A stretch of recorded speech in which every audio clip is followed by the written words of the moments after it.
Anong lulutuin mo, boss? Sotanghon. Wow, sotanghon. Para sa maulang gabi.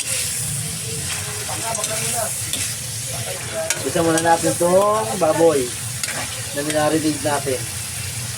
Hindi ko na pinakita sa inyo kasi masyadong mahaba. Nagalang video. Ito na muna tayo. Yan, naka-ready na natin sibuyas at bawang. Yan.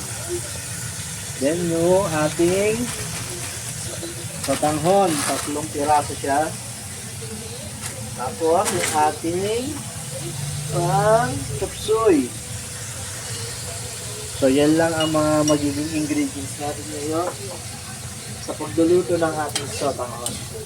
So kita-kits natin maya-maya mga kaibigan.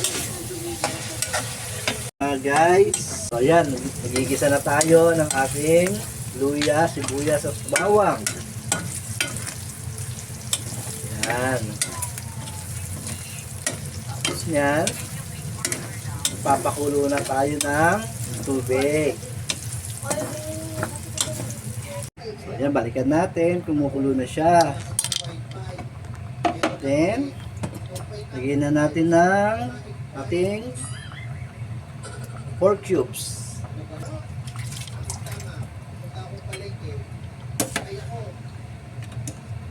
Yan.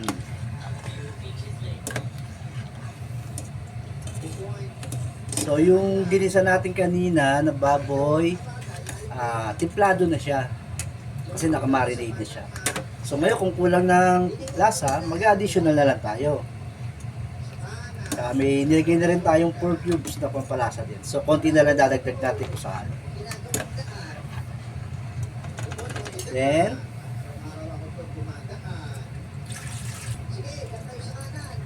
lagay na natin ang ating gulay.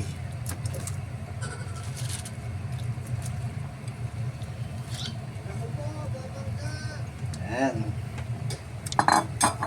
So yung sotanghon natin ay luto na naman siya. Ayan. So kita-kits ulit tayo maya-maya konti ha. Ayan. Okay na. Luto na ang ating sotanghon para ngayong hapunan natin.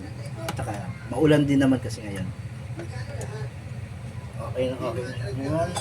So konti tigib lang tayo.